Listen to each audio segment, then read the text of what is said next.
Alhamdulillahi Rabbil Alamin. Wassalatu wassalamu ala nabiyina Muhammad wa ala alihi wa ashabihi ajma'in.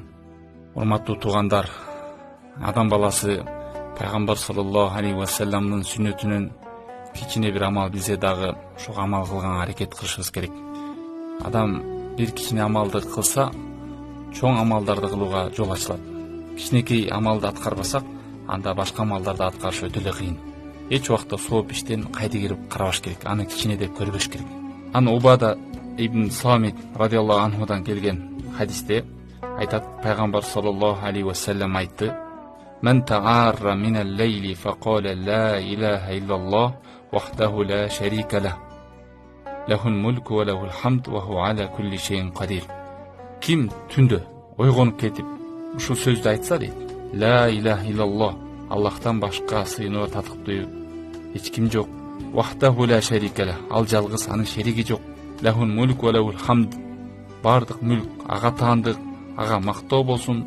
Ва ху аля кулли шейин кадир, ал бардык нерсеге кудуреттүү. Алхамдулилlah, Аллага мактоо болсун. Ва субханаллах, Аллах таалам бардык кемчиликтерден аруу. Ва ла илаха иллаллах, Аллахтан башка сыйынууга татыктуу эч бир зат жок. Валлаху акбар, Аллах улук. Ва ла хаула ва ла куввата илля билля, эч бир күч кудурет жок, тек гана Аллада гана."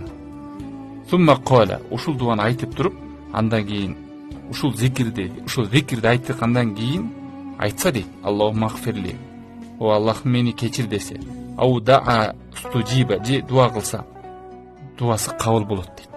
Фа ин тавадда, эгер даарат алса, ва салла кубилат салату, эгер даарат алып намаз окуй турган болсо, анда намазы кабыл болот дейт.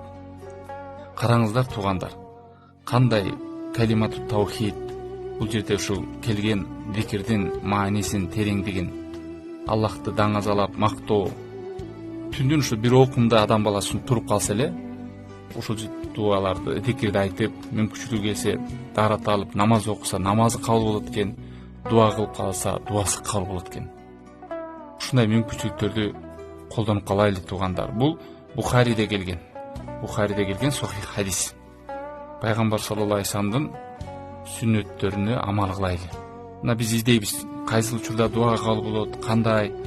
Ошонун бирден бири мына түндө да адам ойгонуп калса, тура калып телефонду чукулабай, башка нерсе маек болбой, туруп даарат алып, 2 рекет болсо да намаз окуп, дуа кылып, Аллахка жалынып жалбарып кайрылып, бул Алла тааланын бизге берген нематы туугандар.